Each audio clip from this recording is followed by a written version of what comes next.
So Ben 10 has gone through a lot and survived many a world and universe ending calamity. But could he actually survive the Marvel Zombies epidemic? And at the end of this video, let's find out who has the best chance at curing it. And since there are so many Tennysons out there in the multiverse, I'll just be ranking a top 8 for this video of who will have the best chance of surviving the virus. So Alien Force Ben Tennyson is our first candidate for survival in this hypothetical scenario. Having a more advanced grasp on the Omnitrix's function and a new powerful playlist, these things would put him ahead in this scenario for making it out alive or at least surviving for a long time. It comes down mostly to two major factors that comes with the recalibrated Omnitrix, and those are his ability to switch aliens mid-transformation and of course the variety in his playlist. A few aliens that he has in his watch share kind of a similar skill set as some of the top Omega level mutants in the franchise. Aliens like Jet Ray would essentially be an amalgamation of powers from Quicksilver, Cyclops, and any flight-abled hero, along with heavy hitters like Waybig, who would increase the rate of survivability to probably something similar to the Wasp in the What If episode, along with the cloning abilities of aliens like Echo, which seem to also go up pretty much infinitely, would be of great value. However, there's one alien that would probably even clutch harder than everybody else that I've mentioned so far. But before I get into why, we have to get some additional context for the zombie virus from the Marvel Universe. The virus itself comes from an eternal cross-dimensional time loop as a zombified Sentry, basically Marvel Superman, was sent to Earth 216 and infected the inhabitants of that planet. That caused the virus to spread rapidly, and it pretty much started hopping universe to universe. The virus negates healing factors as it has infected basically immortal beings like Deadpool and Wolverine, and it also negates various levels of durability of one's skin, infecting enemies like the Hulk and the Thing. Now that we got that covered, one hero that manages to last the longest in this timeline is Magneto, the Master of Magnetism. And I mean, he's an Omega level mutant at that. Someone who has a really similar skill set though is a very specific and special alien who is Loadstar. This alien would enable Alien Force Ben the highest chance of survivability, with not just his incredible control of metal, which gives him a high level advantage in virtually every single situation and fight, but he also has very durable skin, which most likely cannot be penetrated by anything outside of adamantium or vibranium. However, a major flaw that would lead to Ben's end is the timeout function. That in itself would leave Ben in multiple tough spots, and I think Ben Tennyson, who is in human form, is just not going to stand a chance against like multiple Marvel factions chasing him. As good as Loadstar would be though at controlling space and metal like what Magneto does, we still would have to contend with zombified Magneto and a time limit on the Omnitrix's transformation. So each Ben after this must be able to surpass these measures to rank higher. Ultimate Ben comes in next, as he has an advantage over his younger counterpart, as he has access to the ultimate mode, which is a game changer for the Omnitrix. This levels up quite a few aliens in their combat output, which would be what is necessary for Ben's survival. Aliens like Humongosaur, Echo, and Cannonbolt would be excellent picks who have not only gone up in durability, but in long and close range damage output, which would make the Marvel cast have to work a bit harder to take down this version of Ben Tennyson. Along with that, Ultimate Ben just has more combat experience than any Ben prior, since he has had numerous fights against big threats, going from being jumped by Albedo and Vilgax to also taking down Ultimate Kevin, and along with tangoing with the perfect combat amalgamation,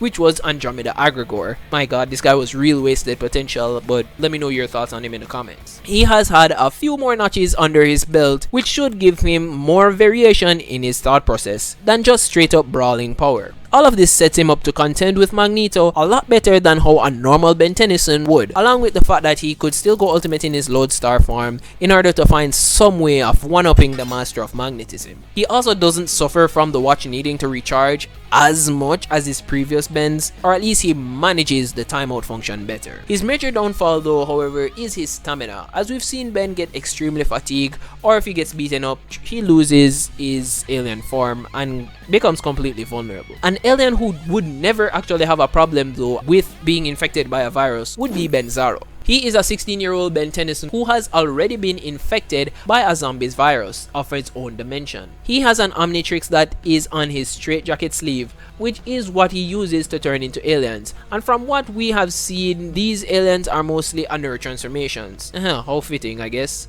I believe that he is stuck that way, and even if he gets infected again, it would probably just stay the same. Or at least that's my own headcanon. Even though he does still have access to all of the playlist powerhouses that would keep the Marvel cast away, like the Loadstar, like even an Atomics. But I definitely think that Ben Zaro can't be infected since he is already a zombie. You can't infect what's already the thing, you know, it makes no sense. Ben 10 Omniverse also stands a mighty chance against the Marvel cast of zombies, as he would of course possess access to the magnetic powerhouse of Loadstar, along with the aliens that can become intangible like Big Chill and Amphibian. But I think the real ace is the mascot of nuclear destruction, which is Atomics. This alien's high level of power output and nuclear destructive abilities would be deadly for most characters to fight. Maybe the Hulks would stand a chance, but I mean, it's still radiation. I mean, Hulk was made from radiation, so I guess he probably would stand a really good chance. But a major fault in his ability, though, is the fact that he seems to be a bit too sure of himself, which leads him to make erroneous decisions as it regards to his use of the Omnitrix. I mean, where sometimes he even forgets that he can use the quick switch function in alien mode, or just selecting the wrong alien. And I mean, Ben, you've had like 6 years of experience on this. You need to stop doing that. We're almost to the top 3 of who are most likely to survive, and one of the greatest Tennysons to actually come in 4th place is Ben 10K Classic. He has access to theoretically all the aliens known to the playlist, along with the nanomachine enhanced aliens and master control. I think that I believe that sets Classic Ben 10K apart from the rest though is definitely his hunger for blood. This guy is a menace, and it shows as he basically doesn't hesitate to kill people. I think this bloodlust will definitely be a key to his own survival. I would assume that he doesn't have Loadstar, but with the fact that he has access to aliens like Atomics, Waybig, Accelerate, I still believe he would definitely be able to survive, or at least have a high chance at surviving the zombie outbreak. Now, welcome to the podium, and our top 3 contenders for the zombie survivors, with number 3 being Eon. Now, this time-walking corrupted version of Ben 10 has a plethora of powers and accolades, beyond being able to take on and capture and freaking enslave various multiversal variants of Ben Tennyson. He also has the ability to travel through time, shoot time beams that can turn you into literal dust, and he uses a plasma blade for close range combat. Not to mention that he is a killer with an arsenal of disposable, very combat-abled Ben Tennysons. I mean, they get retconned into being robots in Omniverse, but bump that, these are Bens. He actually has a high chance at just bodying this challenge with time powers, and of course the fact that he can dimension hop with minimal difficulty makes leaving the timeline of zombies even easier. Rising above the evil purple Ben is the fandom's favorite Ben 10K, which is Ultimate Ben. Now, I know that he doesn't transform, but hear me out.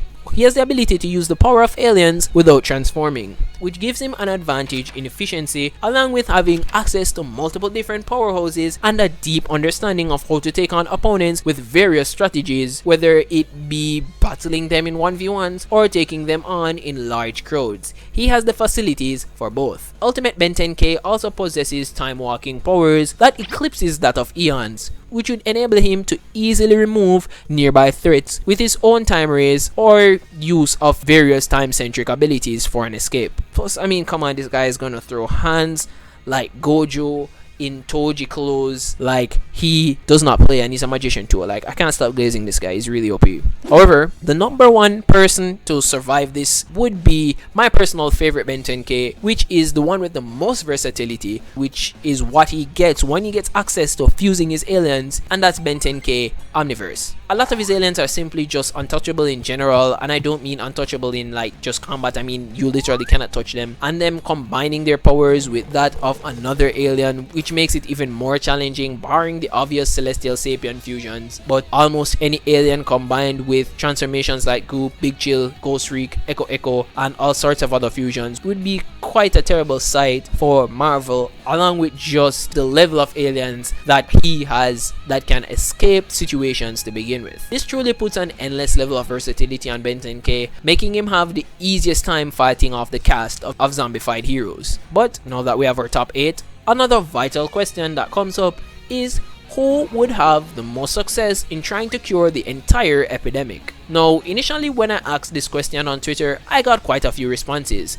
and one of the major ways for survival would be to cure the virus itself, and here is where I believe the Omnitrix cannot cure the virus. Reason being is that because of how it pretty much binds and warps and transforms your cells, you don't just get infected, you become a zombie through and through, and you cannot cure a person from what they actually are. With the fact that this parasite is so potent and could exist in a multiverse that's sticking to people like Hulk, Wolverine, and Deadpool, who have probably some of the most overpowered healing factors in fiction, I definitely believe that it's probably pretty unalterable. And in the comics itself, the only way that they actually have this virus be eradicated is when Sandman of all people came in amped by nanobots and pretty much killed the entirety of the Marvel Universe. But I do believe that there is a way to cure it through the use of a very underrated alien who is Gutrot. Now, this alien has probably the deepest bag in scientific knowledge ever, being able to create all sorts of concoctions and then expel them as vapor or gas. If his endless well of knowledge in chemistry is as deep as we have seen in the show, I believe that he could easily whip up a vaccine for the virus itself and then be able to distribute it in a vapor form throughout any given area, which would allow him to effectively cure the virus with minimal difficulty. Hence, only Bens that could cure the virus would have to be ones that have access to the Gutrot transformation, which would probably be Omniverse Ben